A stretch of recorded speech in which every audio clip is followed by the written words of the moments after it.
What's up mga kaibigan, kamusta? Muli akong nagbabalik, dahil ngayon ay ipapaliwanag ko sa inyo ang isang action, sci-fi movie na pinamagatang Bloodshot. Ang pelikula ay nagsisimula sa Mombasa, Kenya kung saan nakikita natin ang isang opisyal ng militar ng US na si Ray Garrison. Siya ay nasa isang solong misyon upang iligtas ang isang hostage mula sa isang teroristang grupo na nakapatay na ng 4 sa kanyang mga kasamahan. Si Ray pagkatapos ay parang bagyo sa pagpapaalis ng mga terorista isa-isa, pero maya-maya dumating na siya sa huling boss na may hawak na isa sa kanyang mga bihag. Ibinaba ni Ray ang kanyang armas at nagsimulang makipag-ayos sa terorista. Ang huli ay nagdemand ng helicopter para makatakas kay Ray. Kunwaring sang-ayon, pero ang terorista nang pinakuha ang telepono, si Ray ay mabilis na binunot ang baril at pinaputokan siya at siya ay namatay. Matapos ang kanyang misyon matagumpay siyang nakauwi sa kanyang asawa na si Gina. Sila ay tuwang-tuwa sa pagkikita pagkatapos ng isang matagal na pagkakawalay at nagyakapan sila tsaka magbabakasyon ang mag-asawa sa isang Italian coastal town kung saan sila gumagawa ng maraming magagandang alaala sa gabi pagkatapos ng kanilang bakbakan. Nakikita ni Gina ang ilang mga peklat sa kanyang katawan at nagiging labis na nag-aalala subalit tiniyak ni Ray sa kanya na sa kabila ng lahat ng sugat ay gagawin niya laging umuuwi sa kanya. Kinaumagahan paggising niya hindi niya nakikita si Gina kahit saan. Siya ay may nakita lamang na isang sulat sa halip na sinasabing lumabas siya para kumuha ng almusal ay hindi ito masyadong iniisip ni Ray at nagpapatuloy upang maghanda para sa araw ngunit di nagtagal may dalawang hindi kilalang taong pumasok sa kanyang silid upang atakihin siya. Si Ray ay madaling tinalo ang dalawa at nagmamadaling hinahanap ang kanyang asawa. Sa labas ng kanyang pinto nabangga niya ang isang lalaking British. At humihingi ng paumanhin ngunit ilang sandali siya ay bumagsak sa lupa pakiramdam niya siya ay nahihilo. Ang lalaking British na dumating upang tingnan siya ay tinatanong siya kung kailangan niya ng tulong gayunpaman siya maya-maya ay nagbago ang kanyang kilos at tinurukan si Ray na may pampakalma na matigas na kawan ng lumang bin. Sa sumunod na eksena nagising si Ray na nakatali sa isang upuan at napansin ang parehong lalaking British na sumasayaw sa harap niya at nagpakilala sa kanyang sarili bilang Martin Axe at nagtanong at nagpaalala sa kanya tungkol sa sitwasyon sa Mombasa. Si Ray ay tumugon na hindi niya ito alam at trabaho lang niya sundin ang mga utos. Napagtanto ni Martin na hindi niya gagawing madali ang makipagtulungan kaya siya ay nagdala ng isang nakataling Gina. At pinagbantaan na papatayin ang kanyang asawa. Si Ray ay nakikiusap sa kanya na palayain siya dahil wala itong kinalaman dito pero si Martin ay tinanggihan ito. Nagtanong ulit siya kay Ray tungkol sa Mombasa, pero sa huli hindi pa din niya ito masagot. Kaya bilang resulta ni Martin tuluyan niyang binaril si Gina gamit ang nail gun walang awa niyang pinatay sa paningin ni Ray at nagsimula siyang sumigaw na ako si Groot at nagbabala siya kay Martin na siya ay gumawa ng isang malaking pagkakamali at kahit saan siya magpunta ay sisikapin niyang hanapin si Martin. Si Martin ay nagpasalamat sa kanya para sa kanyang pagmamataas, ngunit pagkatapos ay binaril niya si Ray sa ulo. Akalain natin siya ay patay na, pero siya ay nagising sa isang laboratorio habang nakatingin siya sa paligid ng lugar, sa pagkalito may isang tao na nagngangalang Emil Herteng. Lumapit sa kanya si Herteng at nagsasaad na siya ang direktor ng kumpanya na tinatawag na RST, na nangangahulugang Rising Spirit Technology pero tunog na parang dagdag singil sa bill. Dumating din ang babaeng nagngangalang Katie na nagpapalam kay Ray na siya ay namatay at ang militar ay ibinigay ang kanyang katawan sa RST, una niyang inaangkin yun na walang pamilya si Ray. Dahil ang military ay nagbibigay lamang ng mga katawan na hindi inaangkin ng mga sundalo, ito pa lang ang unang nakayanang buhayin ng patay na si Ray gamit ang kanilang teknolohiya. Kasunod nito si Herteng, ay nagpapaliwanag na ang una ay tumatakbo bilang mga eksperimento upang maibalik ang kabilang sa mga kritikal na pag-aari ng militar paglikha ng mga istruktura ng kalansay para sa maliksi at malalakas na katawan pati na rin sa pagpapalakas ng nervous system, para pagbutihin ang mga reaksyon habang nililikha ng RST ang ilang groundbreaking na armas. Si Ray ang unang tao na nagawa nilang muling buhayin kakaiba na pinili nila ang kanyang lumang asno. Si Harden ay napupunta sa pagpapaliwanag na siya ay muling binuhay kasama ang tulong ng nanites na biomechanical constructs. Ang nanites ang nag-allow kay Ray na pagalingin ang kanyang sarili pagkatapos ng mga pinsala ngunit dapat itong i-recharge ng regular. Si Herteng, pagkatapos ay tinatanong ang kanyang pangalan at ranggo bilang militar, ngunit walang maalala si Ray sa kanyang nakaraan. Sa sumunod pinakita nila kay Ray ang paligid at siya ay may natuklasan na mayroon din silang mga lugar ng rehabilitasyon kung saan ang mga dating sundalo na may mga naibalik na bahagi ng katawan ay nagtutulak sa kanilang sarili tungo sa kanilang limitasyon. Si Herteng ay naghayag na si Katie ay isang Navy swimmer sa Syria na nasaktan sa isang pag-atake ng kemikal na puminsala sa kanyang trachea. Mayroon na siyang bagong respirator na lubos na nagpabuti sa kanyang hingal. At pagkatapos ay ipinakilala nila si Jimmy, isang dating Navy officer na nawalan ng 2 paa sa isang pambobomba sa Afghanistan ngunit ngayon nagsusuot ng prosthetic legs. Kasunod ay isang lalaki na nagngangalang Tibbs na isang marksman sa Iraq. Siya ay nawalan ng paningin ngunit ito ay na-restore gamit ang kanyang advanced eye implants. Maya-maya ng gabi nagising si Ray mula sa kanyang pagtulog at nagpas siyang tuklasin ang facility. Siya ay sumuntok sa haligi ngunit imbes na mapinsala ang kanyang kamay, nagkaroon ng bitak ang haligi. Bakit niya sinubukan? Tuwang-tuwa si Ray kapag napagtanto niyang mayroon siyang superhuman na lakas. Mamaya nadatnan niya si Katie na nagsasanay sa ilalim ng tubig. Siya ay malapit nang lumabas ng pool, at sinabi sa kanya ni Ray na mayroon siyang napanaginipan ngunit sinagot ni Katie na ito ay imposible dahil wala siyang alaala. Hindi ganyan ang takbo ng mga pangarap. Pagkatapos nito niyaya niya siya para sa isang inumin kung saan siya sumang-ayon na nagbabahagi sila ng mga kuha habang nakikinig sa musika ngunit pagkatapos ng unang paghigop si Ray ay nagsisimulang maalala ang kanyang panahon sa Mombasa.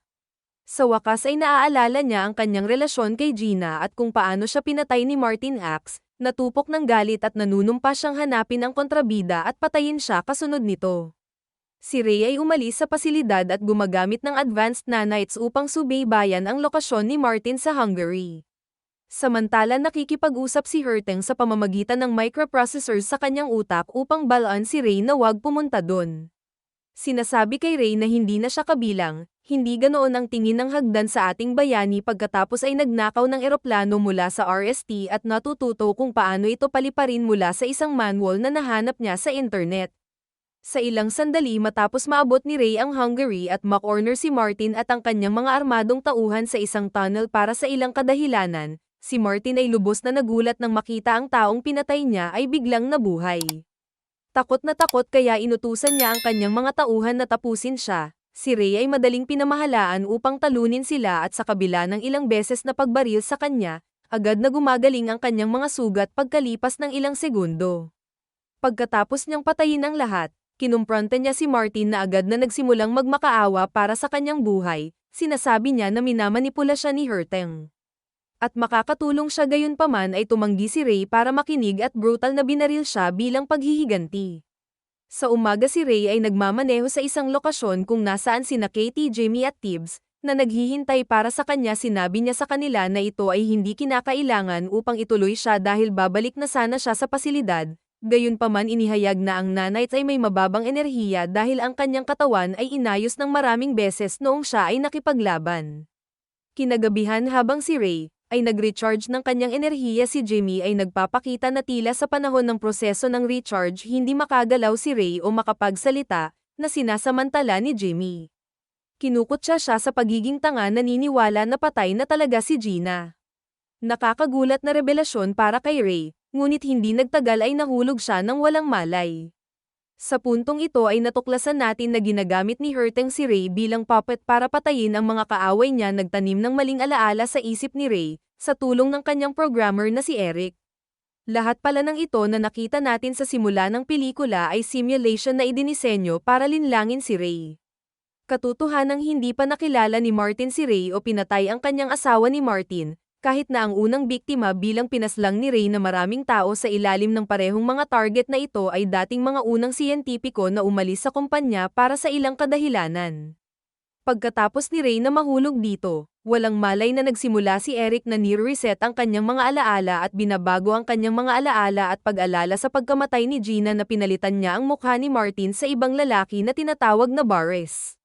Si Katie hinahanap ang kabuuan, nakakabahala ang sitwasyon at hinihiling ni Herteng na huminto.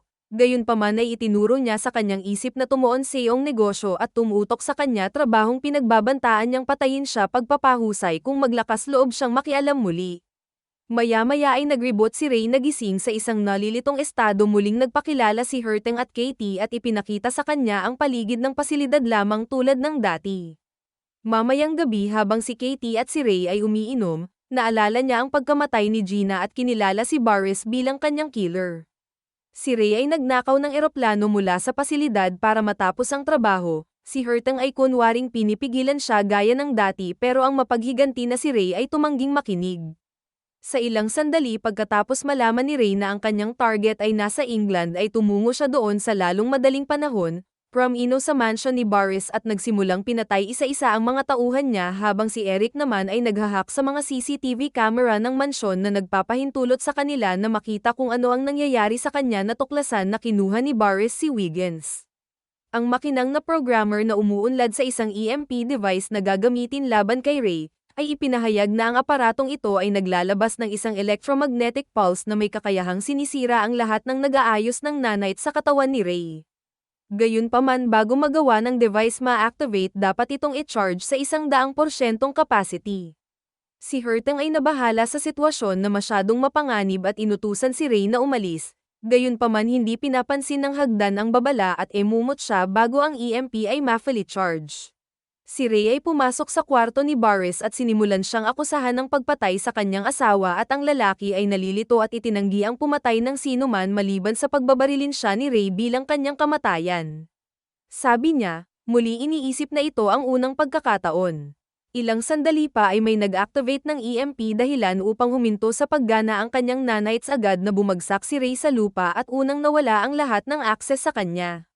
Sa kasunod na eksena, ay nagising siya sa isang makapangyarihang electric charge at nakita si Wiggins sa harap niya ay ipinapalagay ni Ray na siya ay nasa panganib ngunit nilinaw ni Wiggins na wala siyang pakialam sa pagkamatay ni Boris at noon pinilit lang magtrabaho para sa kanya. Talagang gustong tulungan si Ray at magtanong tungkol sa kanya ng motibo sa pagpatay kay Boris. Si Ray ay nagpapaliwanag sa kanya sa pagkamatay ng asawa, ngunit inamin na siya ay nakakita ng iba't ibang mukha sa pumatay. Nang marinig ito ni Wiggins mabilis hinuhusgahan kung ano ang una niyang ihahayag na may mga alingaw-ngaw na mga tao na iniwan ang unang pinatay pagkatapos ng iba na may paraan na lumilitaw bilang personal na paghihiganti. Ipinaalam niya iyon kay Ray na minamanipula ang kanyang memorya at iyon ginamit muna siya bilang laruan para pumatay ng tao. Nag-iwan ng revelasyon na ito kay Ray ng pagkabigla at siya ay ipinapalagay na dapat ay buhay pa si Gina. Nagpa siya na hanapin siya ngunit si Wiggins ay nag-aalala na kung siya ay umalis, si Hertang ay buburahin muli ang kanyang mga alaala at i-frame siya bilang mamamatay tao. Si Ray ay sinisigurado sa kanya na hindi ito mangyayari kahit wala siyang dahilan upang tiyakin sa kanya iyon, at ibigay sa kanya ang sample ng kanyang nanite-infused blood para sa inspection. Pagkatapos ng ilang oras si Ray ay tinunto ng kinaroroonan ni Gina at pumunta para makita siya, natutuwa siyang makita siya pagkaraan ng napakatagal at mainit nilang niyakap ang bawat isa. Gayunpaman kapag ipinahayag niya na siya ay umuwi na para makasama siya, natatarantang sinasabi ni Gina sa kanya na mayroon itong 5 taon simula nung huli silang nagkita at naghiwalay sila ng landas mutual terms kaya siya ay nag-asawang muli at nagkaroon ng 2 anak. Pagkarinig nito ay napalunok si Ray at umalis ng walang sabi-sabi habang siya ay nagmamaneho ay bigla siyang nahagip ng isang armored vehicle, yun pala sila Jamie at Tib. Nasinubaybayan siya at ngayon ay hinahabol siya ng walang humpay sa lungsod. At ang prosthetic leg ni Jamie ay nasira nang nabangga ang isang truck sa kanyang sasakyan, makalipas ang ilang sandali, binaril ni Tib si Ray ng isang bala na may kakayahang hindi magpagana ng mga nanites na nagdudulot sa kanya para mawalan ng malay. Sa susunod na eksena si Ray ay muling ibinalik sa lab, si Hertang ay inutusan si Katie na sumunod Wiggins, ngunit tumanggi siyang gawin ito galit na galit si Hertang kaya tinurn off ang kanyang respirator dahilan upang siya ay magpumiglas upang huminga na walang ibang mga pagpipilian. Si Katie sa wakas ay pumayag na gawin ang trabaho. Mamaya makikita siyang papalapit kay Wiggins sa kalsada humihiling sa kanya na magsindi ng sigarilyo niya walang kabuluhang sumang-ayon ngunit sa sandaling nilalanghap niya ang usok mula sa sigarilyo niya ay na-knockout ito. Sa ibang pagkakataon inilagay ni Hertang si Ray sa isang simulation at naghahanda na muling burahin ang kanyang alaala, ngunit sa sandaling ito ay bumalik at nagsisinungaling si Katie, sabi niya nakatakas si Wiggins, ibinunyag na siya ay palihim na sumali puwersa ni Wiggins na kasalukuyang nag-hack sa unang sistema, sa ilang sandali pagkatapos magsimula ang proseso ng pag-reset kay Ray. Si Katie ay pumasok sa control room at hindi pinagana ang sistema, nang malaman ito ni Hertang. Siya ay nagtangka na papatayin siya sa pamamagitan ng pagtalikod sa kanyang respirator, ngunit si Wiggins ay hindi pinagana ang access sa kanyang implant kaya hindi na siya masasaktan. Sa sandaling ito nagising din si Ray at nagsimulang maglakad sa pasilidad. Sa pamamagitan ng paghagis ng mga granada pinipilit nitong sumugod si Herteng sa kaligtasan ngunit bago mag-order kay Jimmy at Tibbs na kontrolin ang sitwasyon, si Jimmy ay nagkabit ng mga robotic arms sa kanyang likod at hinahabol ng dalawa si Ray gayunpaman kahit na ang kanilang pinagsamang puwersa ay walang kapantay. Si Ray ay tila daig ang tatlo sa laban malapit sa isang elevator, hanggang sa ang istruktura ay nagsimulang gumuho. Si Tib maya-maya ay bumagsak sa kanyang kamatayan habang sumisigaw ng tulong ngunit si Jimmy ay determinadong sirain si Ray. Nagsimulang mag-away ang dalawang lalaki, buong lakas ang elevator sa huli ay gumuho dahilan para mahulog sila mula sa gusali. Si Jimmy ay namatay mula sa impact habang mabilis na naka-recover si Ray dahil sa kanyang nanites. Nabigo ang plano. Sinubukan ni Herteng na tumakas sakay ng kanyang sasakyan ngunit naabutan ni Ray ang masamang siyentipiko pagkatapos ay nagpaputok ng maraming granada sa kanya nagdudulot ng malaking pinsala, ngunit si Ray ay bumabawi sa bawat oras dahil sa kanyang mga nanites binalaan siya ni Herteng na kapag naabot ng kanyang nanites ang zero ay mamamatay siya.